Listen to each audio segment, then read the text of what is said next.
Bienvenidos a una nueva edición de Manos Libres en el desconcierto por un periodismo libre, independiente y al servicio de la democracia. Segunda semana de enero en todo el mundo.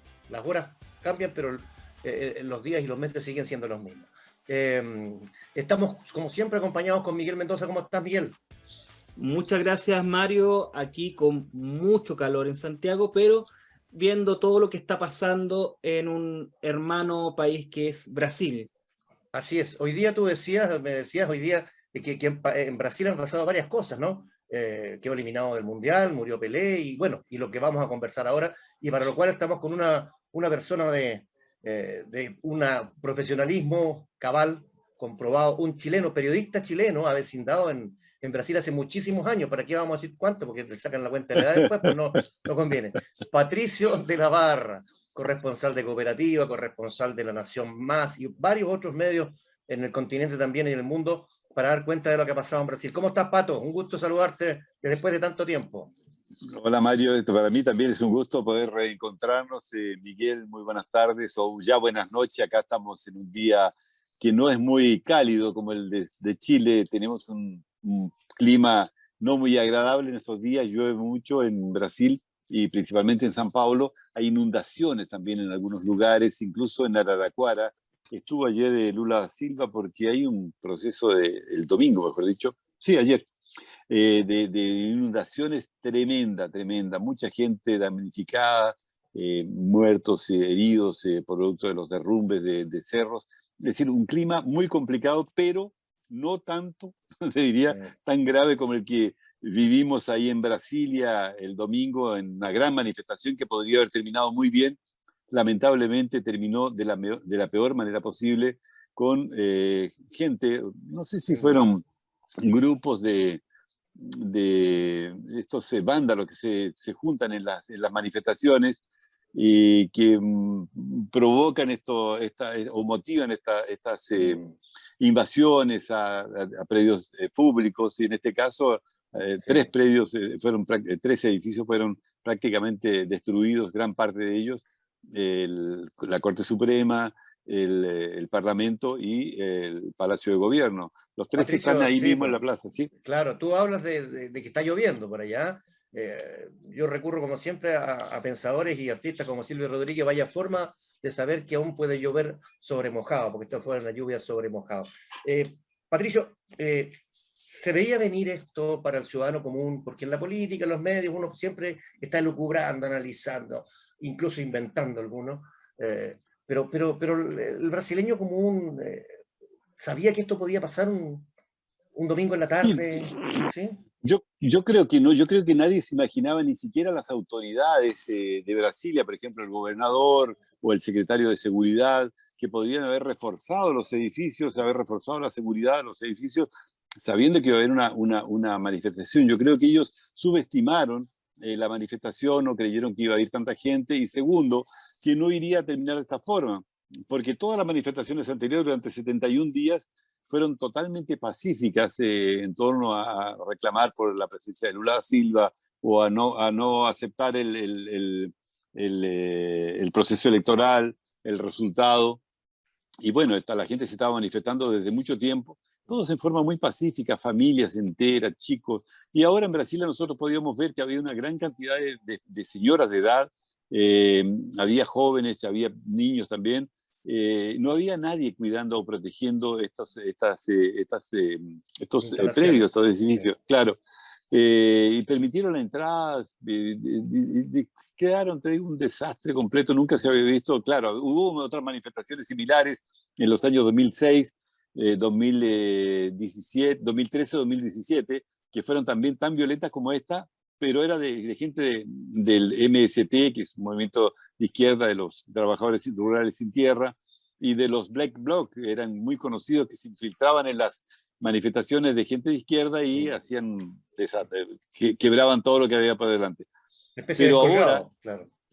Pero ahora fue una cosa impresionante porque nadie esperaba que gente, como te digo, que tuvo un comportamiento muy pacífico, incluso limpiaban el lugar donde estaban frente a los cuarteles de la policía y a los cuarteles del ejército, pidiendo intervención federal, y en algunos casos más extremos pedían también una intervención militar, pero ya en casos muy extremos. Y en este caso no aparecieron esos grupos que piden esta intervención federal, que son grupos extremistas de derecha, y sí este lumpen o estos vándalos que invaden este tipo de manifestaciones y que atacaron estas dos cosas al mismo tiempo, es decir, un afán de destruir impresionante. Todo esto orquestado por alguien que nadie hasta el momento sabe, porque no había un liderazgo, no había alguien que estuviese guiando, que estuviese, no sé, por lo menos dirigiendo para dónde vamos, en qué lugar. Nada, no había, no existe tampoco un liderazgo de derecha, ¿no? El único que había era Jair Bolsonaro, que está en Miami, muy lejos de acá, está en Orlando más exactamente, está hospitalizado en estos momentos, y que es un hombre que ha sido muy perseguido en estos últimos días, incluso con amenaza de ser detenido. Se está pidiendo a través de un senador que él vuelva a Brasil con la posibilidad que sea detenido por algunas cosas que hizo de forma en algún momento durante su periodo presidencial. Pero nada, se hacía prever que pudiese ocurrir una cosa así. Nosotros íbamos siempre aquí a entrevistar gente al segundo comando del ejército, aquí en el Parque Ibirapuera, y la gente te digo, gente muy, muy tranquila, claro, se ponían a gritar, esos gritos de salve militares, salve la nación, alguna cosa por ahí. Pero creo que en esta oportunidad se excedieron y eso dio paso hoy, en estos momentos, en estos precisos momentos estoy viendo la televisión, que hay manifestaciones por primera vez después de muchos años de gente del Partido de los Trabajadores y de todos los movimientos de izquierda que están ahí frente al Museo de Arte en la Avenida Paulista, cerraron la Avenida Paulista, también hay en el Largo de Piñeiros y hubo una pequeña reunión de intelectuales y músicos y cantantes en la USP, en la Universidad de San Paulo. Por primera vez renacen y vienen a salir en defensa de la democracia. Democracia es un término aquí muy relativo, ¿no? Lo que es democracia para uno no es para No es otro. democracia para otro, claro. Como estábamos en Alemania, por ejemplo, la República Democrática Alemana. Nadie podía salir, si saltaba el muro te pegaba en un tiro. Entonces, acá también es más o menos similar. Es decir, el término democracia está muy utilizado por ambos lados, tanto de izquierda como de derecha, y todos creen que están cubiertos de razón y que son ellos los que tienen la verdad y no aceptan lo que los otros dicen. Y esto ha polarizado, te digo, impresionantemente Brasil. Yo estoy viviendo hace muchos años atrás, desde el 74, nunca había visto una polarización tan fuerte en la sociedad brasileña, en todos los aspectos, en todos los lugares.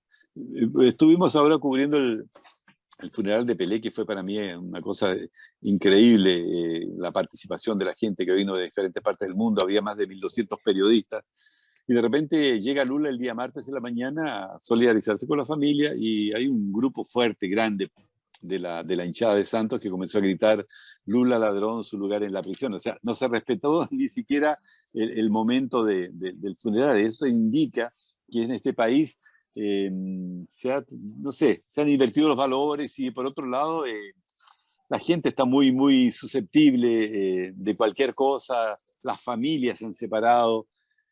No sé qué es lo que va a ocurrir con el Brasil en el futuro porque no se avisora nada bueno por el momento, ¿no? Seguimos aquí en Manos Libres en el Desconcierto, segunda semana de enero y confrontados como siempre a la realidad nacional que tiene diversas complejidades aquí en nuestro país, lo vemos a diario, cambios de ministro, en fin. Está todo muy agitado, pero también en el resto del mundo, en Brasil, puntualmente, estamos con Patricio de la Barra, el Pato de la Barra, muy conocido en los medios de comunicación y por la audiencia en nuestro país. Miguel Mendoza. Muchas gracias, Mario, por el pase. Patricio, mira, lo habías dicho anteriormente, Jair Bolsonaro, él está en Miami, se está recuperando, no sé, de un proceso que él, desde el momento que lo apuñalaron, etcétera. Pero uno tiene un poco de resquemor y también conociendo cómo el comportamiento de Jair Bolsonaro. Él obviamente dice que está en contra de la violencia, pero fue como muy tibio sus declaraciones por este atentado a la democracia, se puede decir, porque fueron tres, no solamente un poder, sino los tres poderes del Estado fueron destruidos. Entonces, ¿tú crees que su grupo como Jair Bolsonaro o su grupo, sus políticos, etcétera, o la gente que lo sigue, no sabía que iba a pasar esto? Porque yo tengo mis dudas. Sí, claro. Mira, la verdad es que para conocer bien el proceso acá en Brasil hay que vivir en Brasil permanentemente, porque ¿qué es lo que ocurre? La prensa está muy parcializada. Entonces, todo lo que tú recibes a través de la prensa, de uno u otro lado, está absolutamente contaminada. Es decir, no se puede creer, por ejemplo, yo recuerdo, o Globo era uno de los periódicos o la televisión que tú la escuchabas con cierta tranquilidad porque sabías que no había contaminación. Estado de San Paulo, Folha de San Paulo, se parcializaron. Y del otro lado tienes la Jovem Pan, que es una emisora que estuvo siempre del lado de Bolsonaro, ahora ya cambió un poco de rumbo porque hubo amenazas, inclusive censuraron a muchos de los comentaristas, lo obligaron a sacar a algunos comentaristas que eran un poco más vehementes en sus análisis. Pero está todo muy parcializado. Entonces, ¿qué es lo que ocurre? Para que tú obtengas la verdad, ni siquiera te sirven las redes sociales, por ejemplo, porque está lleno de fake news, de gente de grupo, por ejemplo, a los cuales yo participo, que te coloca algo que no es verídico, que ni ellos mismos creen y lo colocan y lo repiten y se va repitiendo. Entonces, yo te digo, volviendo un poco atrás en la personalidad de Jair Bolsonaro, es un hombre que era muy polémico desde cuando era diputado, y él hizo declaraciones que eran muy fuertes y por las cuales yo realmente nunca fui muy adepto a la figura de Jair Bolsonaro, que defendía, por ejemplo, la dictadura militar, dice que la dictadura militar no fue tan grave ni tan seria. Defendía, por ejemplo, a Pinochet, para él su ídolo era Pinochet. Ustra, un torturador que hubo acá, él lo mencionó un día en una votación, y una serie de otras cosas más que te van creando la figura. Pero ¿qué es lo que ocurre? Cuando él llega a ocupar la presidencia, y esto por un vacío que dejó la izquierda, justamente Lula da Silva, por los desvíos de dinero, por la corrupción espantosa que se creaba aquí, por las irregularidades que cometió Dilma, que le acabaron costando el poder. En su lugar quedó el vicepresidente Michel Temer. Y por todo esto, él se eligió como la figura y, bueno, todo el mundo estaba en ese momento no a favor de Jair Bolsonaro, diría que tiene un 20% de adeptos. El resto, todo era contrario a la vuelta del Partido de los Trabajadores, y que había colocado a Fernando Haddad como candidato. Y ganó Bolsonaro, Como algo reactivo. Exactamente. Constituyó su gabinete en el cual colocó muchos técnicos muy buenos, como Pablo Guedes en economía, Tarcisio de Freitas, que ahora es el gobernador de acá en la infraestructura, Teresa de Cristina en agricultura, y el país fue desarrollándose. Claro, ahí vino una crisis brava, que fue la primera crisis internacional, seguida después de la pandemia, que dejó a los países de América Latina muy mal, pero ellos respondieron bien. Se respondieron bien, ¿por qué? Porque el país, a pesar de que no estaba funcionando, porque se le da prioridad en algunos estados al combate al virus, la economía estaba afectada, pero después volvió a funcionar y muy bien en América Latina. Por ejemplo, no hay ningún país que tenga los números que tiene Brasil, todos en azul, el Producto Interno Bruto creciendo, disminuyó la tasa de desempleo, creció se mantuvo la inflación controlada, más bajo que la de Estados Unidos. Se vacunó a 98 millones de personas en 2 o 3 dosis, hasta 4 dosis, porque ahora se está vacunando a los menores. Se hizo una inversión muy fuerte. A pesar de todo eso, tú veías la prensa criticando matiné, vermú y noche a Bolsonaro y las actitudes de él. Porque eran las actitudes, es decir, el tipo introspectivo que de repente te decía cualquier barbaridad a una periodista porque le quería preguntar alguna cosa capciosa, o era de la Folia, o era de algún medio de comunicación que estaba contra él. Después tuvo una serie por ejemplo, no vacunarse, salir sin máscara cuando todo el mundo requería que saliesen con máscara, y una serie de actitudes que fueron, diría, muy bien aprovechadas por la oposición, muy bien aprovechadas. Y la prensa, lógicamente...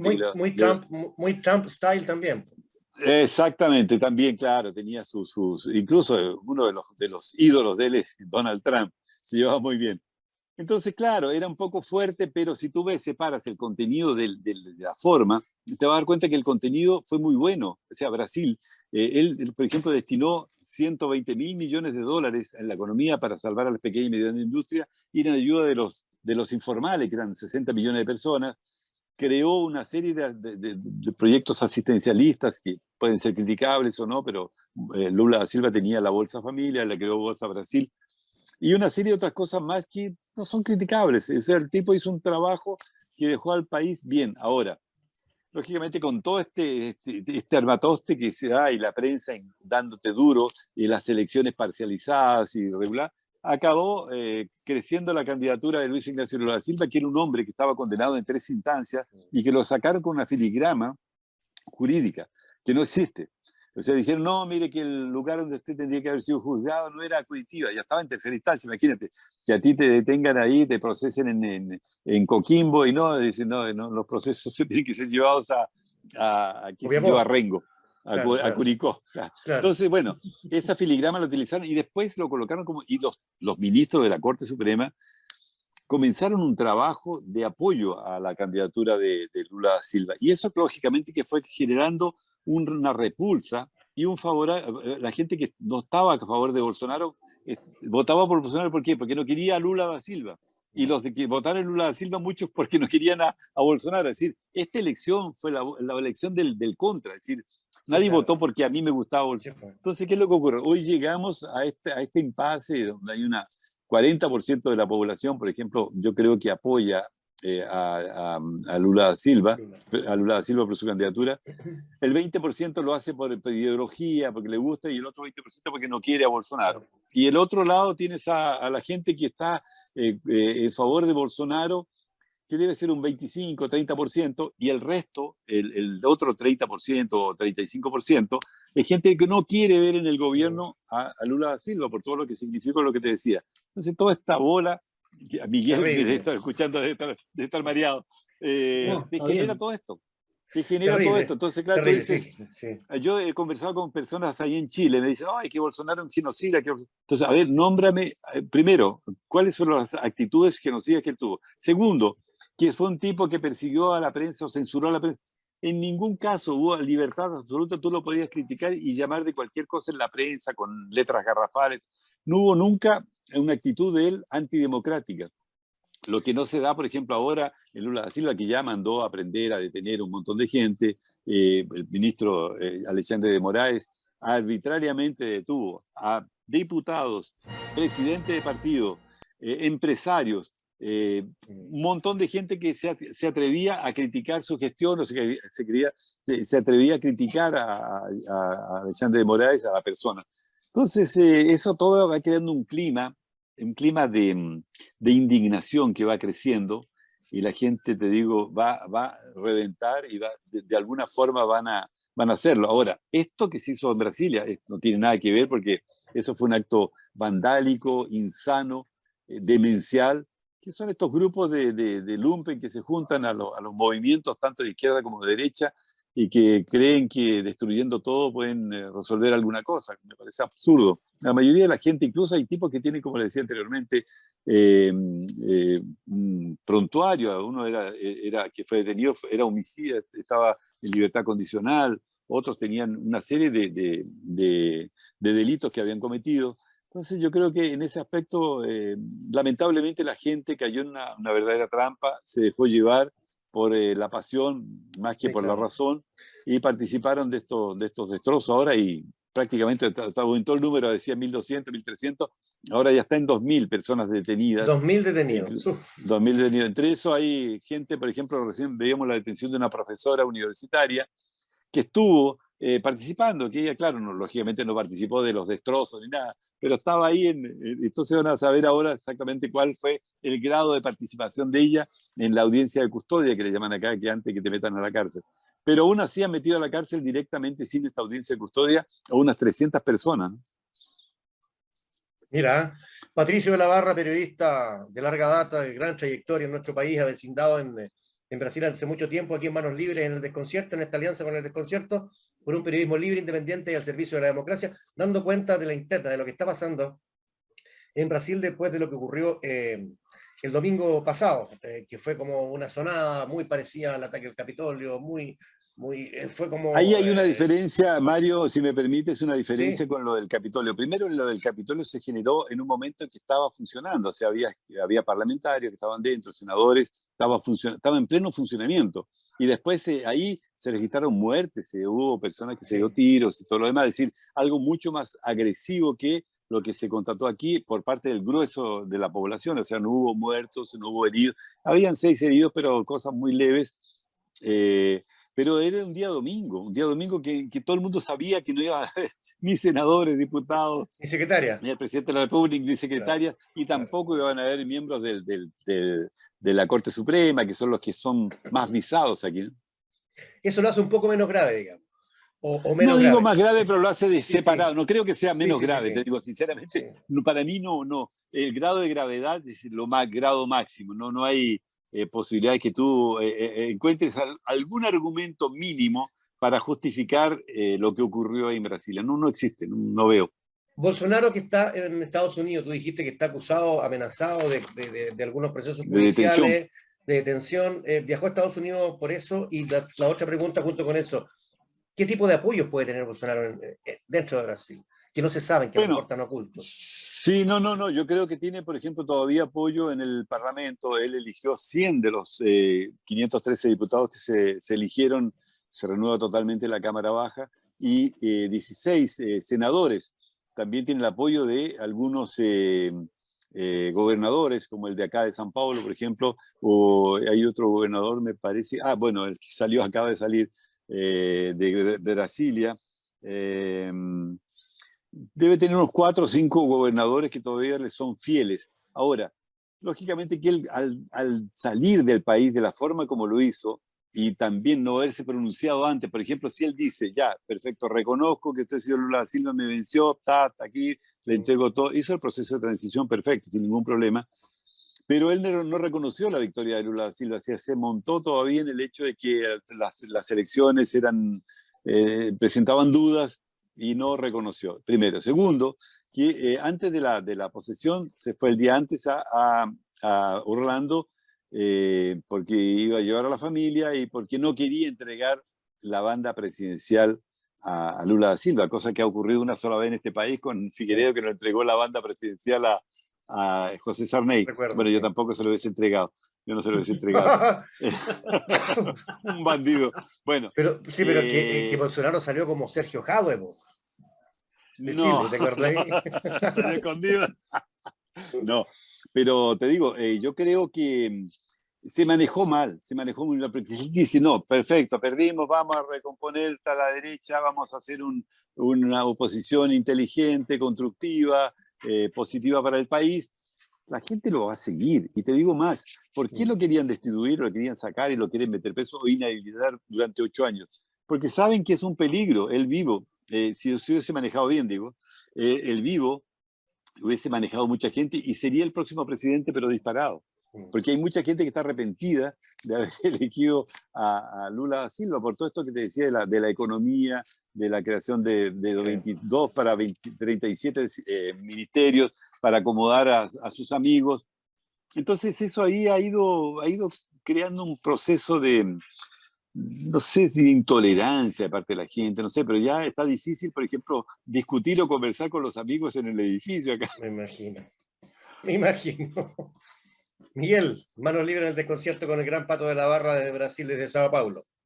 Patricio, mira, hemos hablado un poco esto de Bolsonaro, pero también, obviamente, hay mucha gente que votó por Bolsonaro en la primera instancia y en la segunda instancia, más que nada en contra del Partido de los Trabajadores. Pero Claro. también hay un sector que no es menor en Brasil, que es el mundo evangélico, el mundo protestante. Entonces, ¿qué posición se espera que adopte el mundo evangélico con este episodio y cómo va a ser con Lula? Porque yo creo que la va a tener difícil Lula con este mundo evangélico que es bastante fuerte en Brasil. Claro, yo creo que los desvaneos de Lula da Silva justamente le van a provocar algún tipo de reacción de parte de los evangélicos, porque él se apoyó también y intentó llamar para su lado a los evangélicos, hizo una serie de actividades y después prácticamente los abandonó una vez que fue presidente. Incluso les quiere aplicar, dice, no, acá tienen que pagar impuestos y una serie de otras cosas más. Entonces, claro, lógicamente que todo ese tipo de cosas, no nominar ningún evangélico, por ejemplo, para su gabinete, tiene 37 ministros de los 22 que habían, tampoco para ningún tipo de autarquía o algún tipo de secretaría importante o presidencia de alguna compañía importante. Yo creo que le van a jugar, le van a cobrar. Uno de ellos de la iglesia, que es la más famosa acá, la iglesia, no recuerdo el nombre, bueno, la más importante, que incluso está en Chile también, del obispo Edir Macedo, también quiso sumarse a Lula da Silva. Lula da Silva, no, para usted no tengo espacio, no quiero nada con usted. Entonces, claro, eso yo creo que le va a jugar un poquito contra. Y la otra que tú decías, esta gente que está en el Parlamento, que fue electa ahora, que no sabemos cuál va a ser la tendencia, porque Lula da Silva tiene una facilidad de convencimiento impresionante, es increíble, tiene una Convenció a retórica, Cardoso. un verso, claro. Entonces, te digo, yo creo que va a ser alguna cosa importante. Ahora, lo que más interesa ahora en estos momentos es ver qué van a hacer esos 30%, o tal vez un poco más, que dejaron de votar o que votaron nulo, blanco. Gente que no quería ninguno de los dos. O sea, ¿cuál va a ser el comportamiento de esa gente? Yo no sé si Lula da Silva va a hacer alguna cosa en el sentido de reconciliarse con ese grupo de personas que es bastante numeroso. Y la otra, que yo creo que es una tarea bastante dura que va a tener uno de los principales desafíos, es justamente llamar a su lado a aquellos opositores que son opositores muy importantes en el país.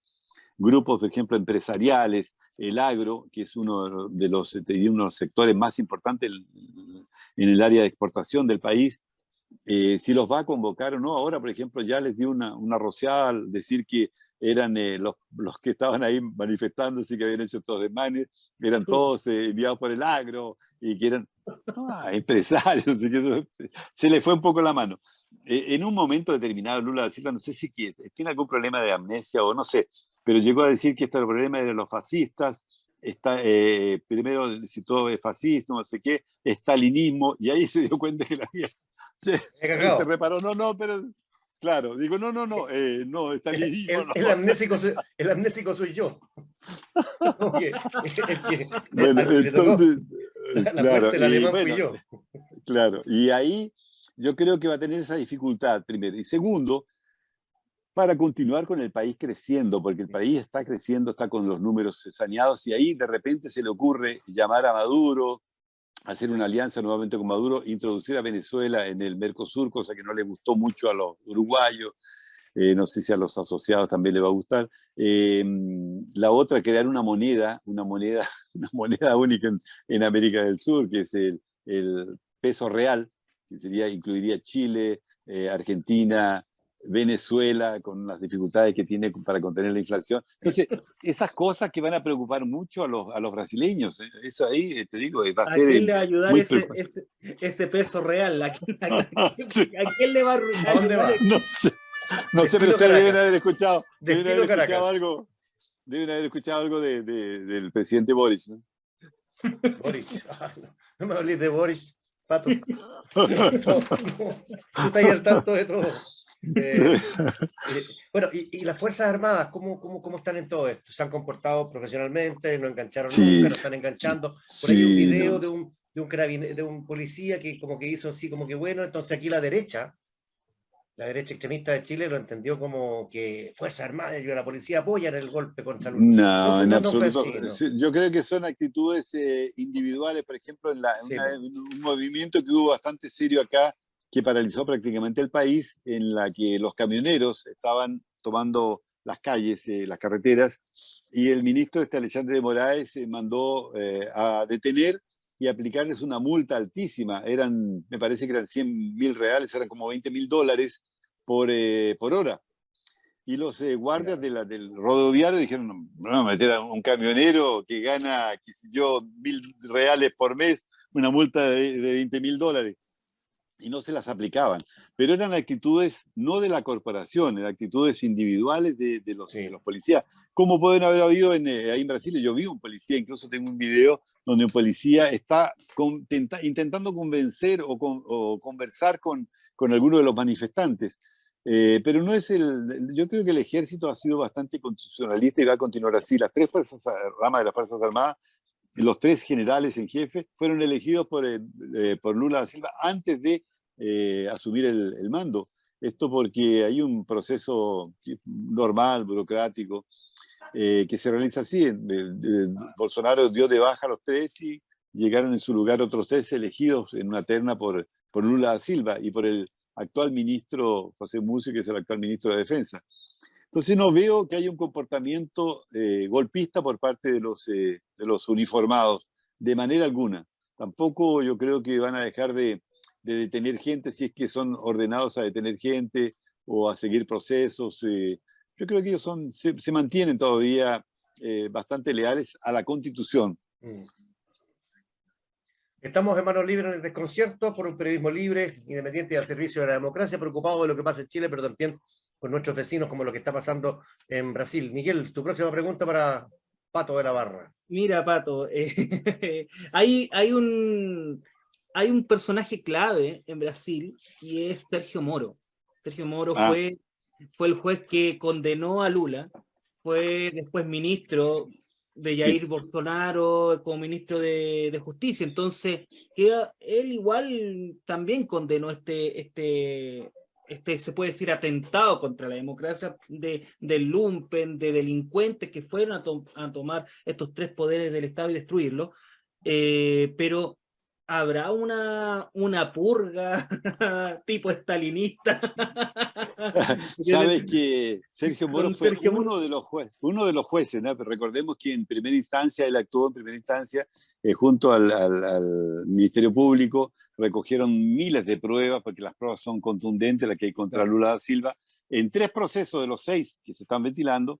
Hay 6 procesos que prescribieron porque pasó la edad, el tipo después de 75 años no puede ser más, y ahora que es presidente mucho menos, pero él fue uno de los jueces, y era un hombre que era unanimidad en Brasil, era unanimidad, todo el mundo lo quería como ministro de Justicia, y no tenía un buen relacionamiento con Jair Bolsonaro, porque en una ocasión lo ignoró en un aeropuerto, se encontraron y no lo saludó, lo evitó. Y ahí de repente el pueblo... ¿Quién a quién? Sergio Moro a Jair Bolsonaro. Y el pueblo empezó a insistir en que el ministro de Justicia y futuro ministro del Supremo Tribunal Federal tenía que ser Sergio Moro. Y era unanimidad. Bueno, y ahí de repente viene un proceso largo, el ministro hizo muy buena gestión al separar a los cabecillas de estos grupos del crimen organizado, al PCC, a los amigos de los amigos, al Comando Vermelho. A los cabecillas los fue colocando en otras ciudades para que no hicieran estas sazonadas que acostumbran a hacer acá. Y hizo un muy buen trabajo, pero de repente se enemistó con Jair Bolsonaro por la colocación de un nuevo director de la Policía Federal. Él no quería esa persona, no lo aceptaba, y ahí al final acabó renunciando de la peor manera posible, porque salió disparando y fue a la Globo, mostró algunos documentos, y de ahí se creó una enemistad muy fuerte. Lo sintió mucho la población, porque Sergio Moro era un hombre que se iba perfilando con muy buenas intenciones para ser ministro de la Corte de Apelaciones. Y de repente sale de todo esto y lo convocan para un partido que lo iba a colocar como candidato a la presidencia. No llegó a acuerdo, después de 3 meses se cambia para otro partido y ahora fue electo con una alta mayoría como senador por Paraná. Él es actualmente senador.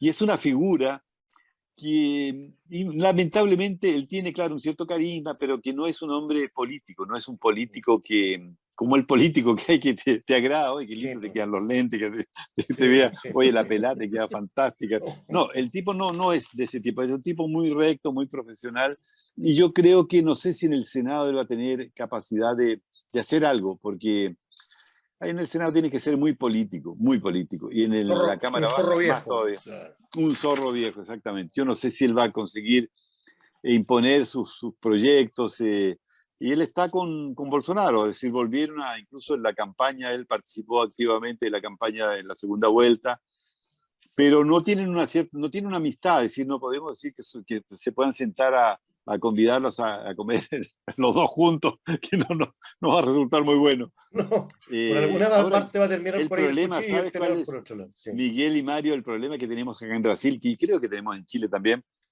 es la falta de líderes.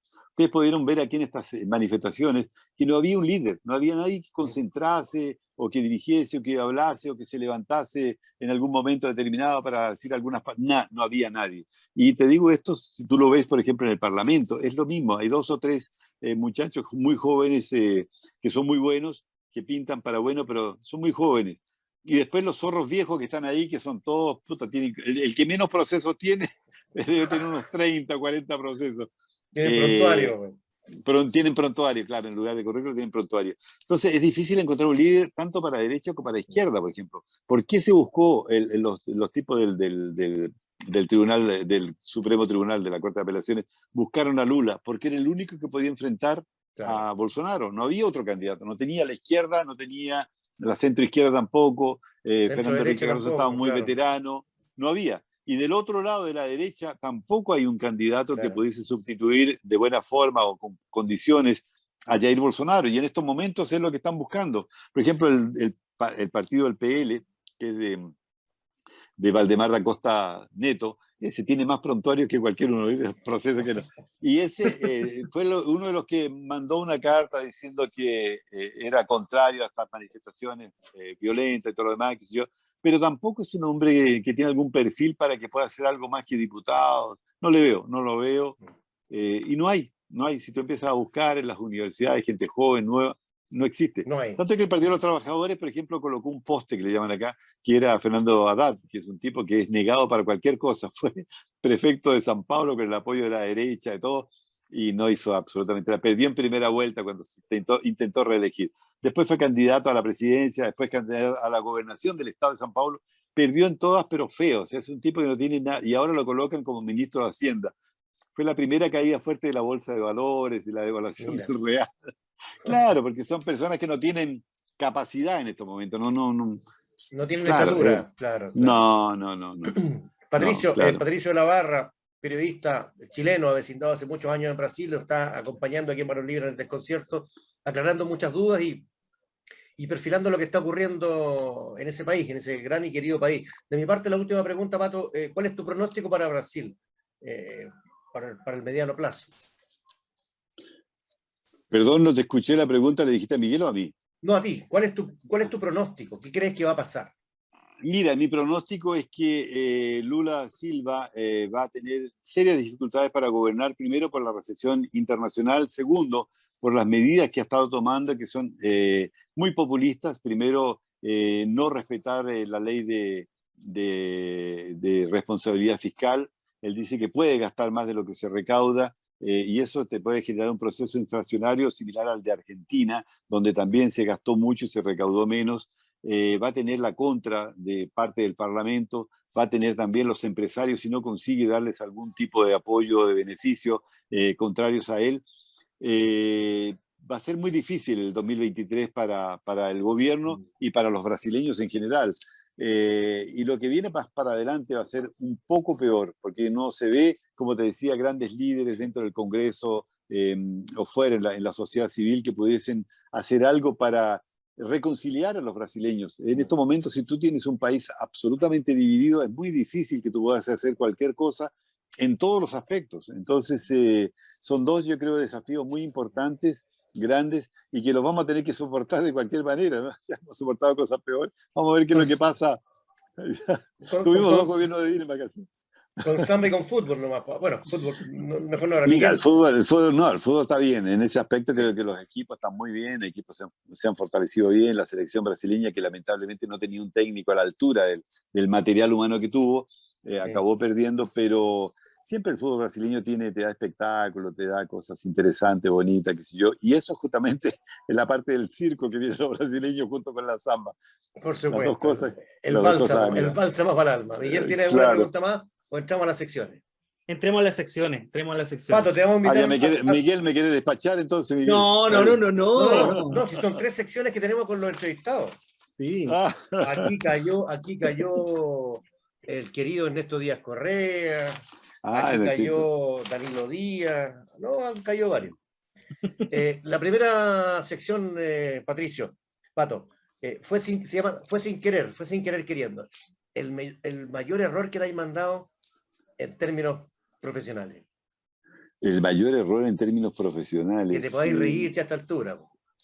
Bueno, yo tengo varios, pero uno de los hechos fue en complicidad con mi hijo. Por ejemplo, estábamos transmitiendo un partido de Colo-Colo con San Paulo y, estábamos con Vladimiro Mimisa, que ustedes deben conocer bastante. Sí, obvio. Ya estaba comentando y me dice, mira, ¿por qué no te vas a la cancha? En esa época se podía entrar a la cancha antes que terminara el partido y te entrevistas y le vamos a dar el premio a Rambo Ramírez, que fue el mejor jugador de la cancha elegido por los auditores. Ataja Y penal. me voy, claro, le entrego el premio, está bien, para en la entrevista, y Vladimiro me grita de arriba, "Pato, ya que estás al medio de la cancha, ¿por qué no te entrevistas también a un brasileño? Ganaron el partido, tal, que sí". Le pido a mi hijo, estaba con 14 años en la época, le dije, búscate un brasileño ahí para poder entrevistar, y mientras tanto tú vas comentando, que sí, y me aparece con un negro, puntero izquierdo, Eliberto, muy bueno. Lo empiezo a entrevistar y era completamente tartamudo. Terrible, imagínate. Fue un desastre Mira completo. tú, Esa es claro. una. La otra. Para el Mercurio hubiera estado genial, pero para medio. Claro. Claro. O para la tercera Para la versión de tercera. la crónica. Para la tercera está bien. Sabes que la otra, vamos con Vladimiro y Pedro Carcuro a transmitir la corrida de San Silvestre con un crédito que venía de Chile, Omar Aguilar, de Punta Arenas. Tipo, venía muy bien, que se Punta Arenas. Vamos a la corrida de San Silvestre, en la época se corría en la noche. Bueno, le hice la última entrevista, yo mientras se preparaba ahí, estaba con una camiseta roja, pantalón azul, qué sé yo, en un lugar que nos prestaba un chileno, inclusive que tenía una cosa para vender jugos y otras cosas. Y termino, chao, nos vamos y vamos a la partida y tal, yo me ubico en un lugar, Pedro Carcuro en otro, viendo en el televisor, parte la carrera.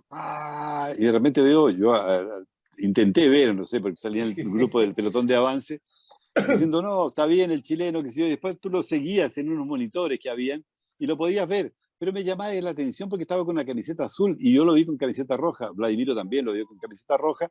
La cosa es que va termina la carrera y ¿qué pasa con Omar Aguilar? Se perdió en el camino, qué pena, bueno, vamos al podio, estaba en el tercer lugar, estaba en el podio. Se nos pasó. Se te pasó, claro. No, se nos pasó. Eso se fue pasó, culpa de Vladimiro y Pedro Carcuro. No lo vieron nomás, claro. No lo vimos, claro, ya con camiseta diferente y todo. Y que empiezan a llegar todos y de repente, claro, porque se arma un tumulto muy grande ahí frente a la Gaceta y cuando lo vimos nos dimos cuenta y estaba ahí en el podio recibiendo una medalla de bronce de los 5 que colocan ahí en el podio. Sin una buena colocación, porque vienen grandes figuras a la corrida de San Silvestre, en esa época eran figuras connotadas. 31 de diciembre. 31 de diciembre, exactamente. Se corría, ahora se corre el día 30. Claro, pero era el día sábado. Era famoso, muy famoso. Era como parte del Año Nuevo. Exactamente, de los festejos, sí. Es más, sí, pues era verlo en vivo y seguir festejando, sí. Un chileno muy amigo, Edmundo Banker, le ganó el 76, una corrida espectacular. Sí. Edmundo Banker, un gran maratonista chileno, un tipo espectacular. Creo que vive en Alemania ahora, no sé si habrá ido a Chile, pero también él la ganó el 76. No, y Raúl Inostroza, el 48. 2 chilenos solamente han ganado la carrera. Pato, seguimos con las secciones. El pastelazo de la semana, los malos de la semana, de los últimos días. Bueno, creo que es más o menos obvio para ti. Sí, evidentemente. Primero, lamentable la partida de Pelé, que para mí fue una de las figuras extraordinarias, tanto en la cancha como fuera de ella.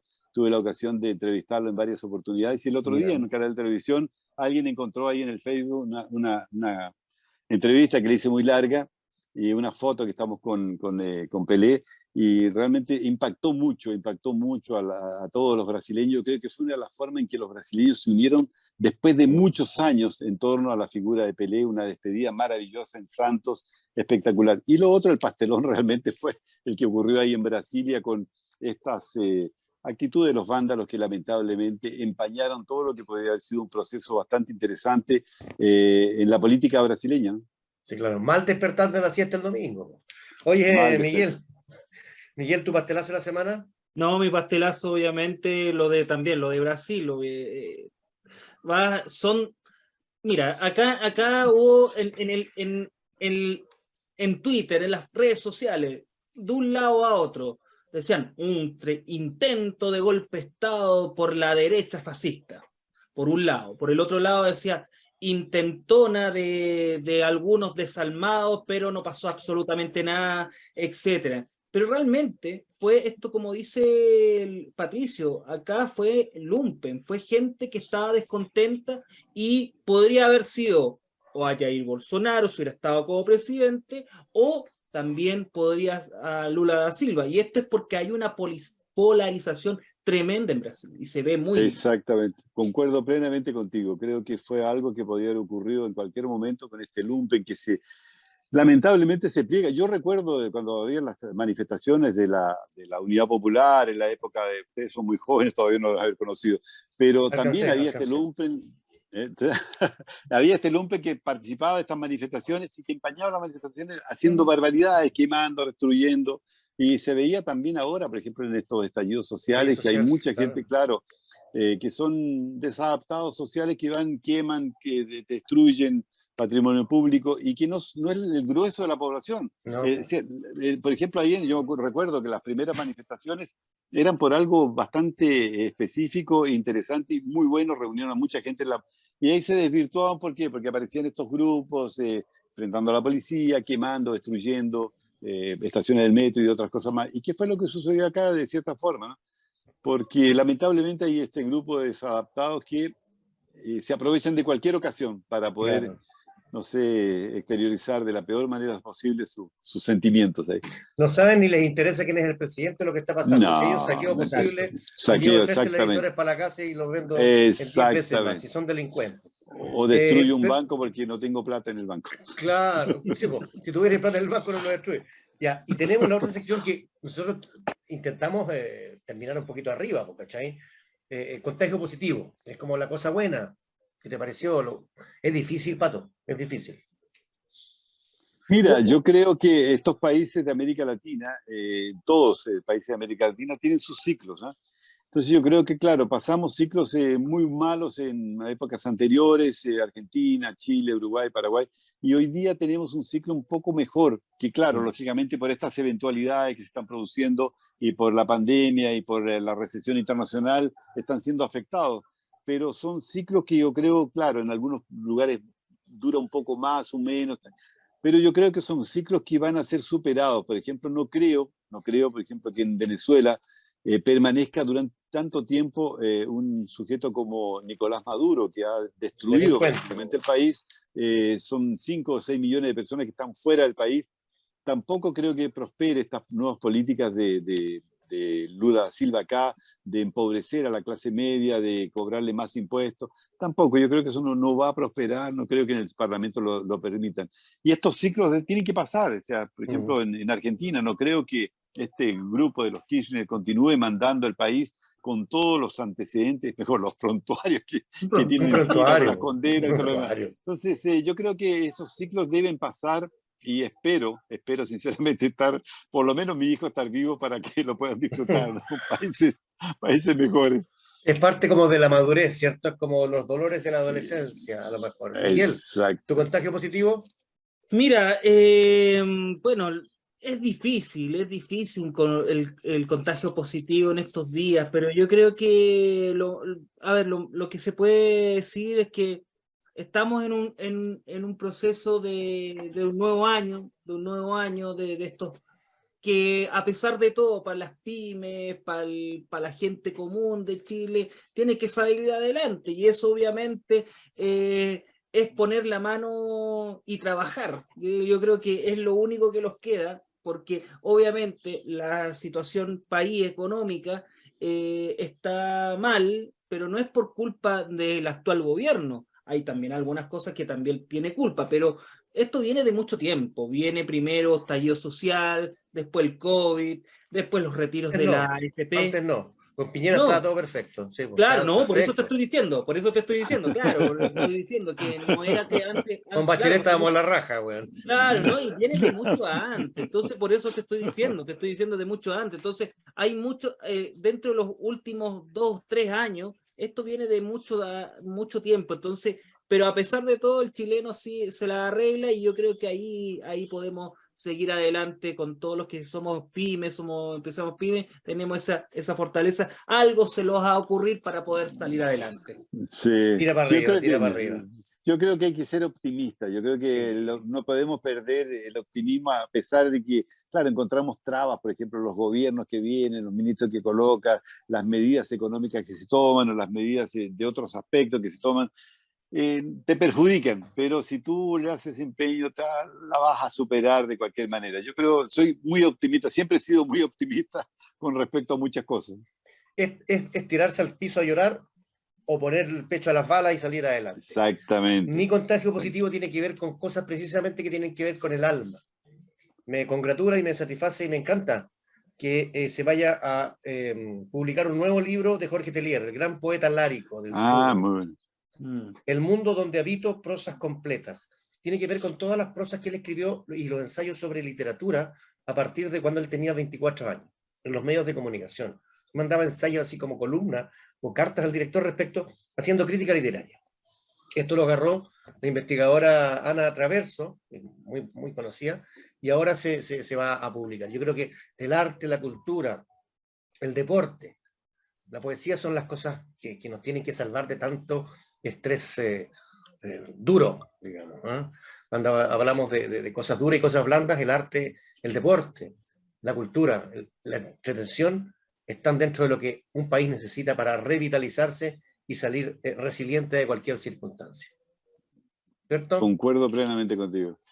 Patricio de la Barra, histórico, un dinosaurio de la cooperativa. No, un poco más. Oye, ayer hice un reportaje, una nota que me pidieron de Chilevisión, ¿eh? ¿Ya? Le había hecho otras cosas que ayer estoy ahí despachando, justamente en el lugar donde estaban esta gente que protesta pacíficamente, que estoy ahí cerca del cuartel, y despachando, bueno, termino de despachar y me parecen varios recados en las redes sociales, en el WhatsApp. ¿Ya? Y ahí dice, uno específico dice, puta, ¿cómo colocan huevones viejos en la televisión? Era Carlos Caselli. Carlos Caselli. Pero es una broma, tiene que ser tu amigo. Muy amigos, somos muy amigos. Digo, de la persona que quiero mucho. Tiene que ser una broma. Sí, una broma, no, claro, una broma. No, pero te digo, un tipo que le tengo un cariño muy grande, un aprecio muy grande. Y lo está pasando un momento re mal, pero siempre estamos ahí intentando ayudarlo y hacer lo posible para que supere todo esto, ¿no? Que es lamentable, cosas de la vida, de la naturaleza que a veces te afectan mucho. Ojalá que salga luego, Carlos. Sí. Ojalá que salga luego.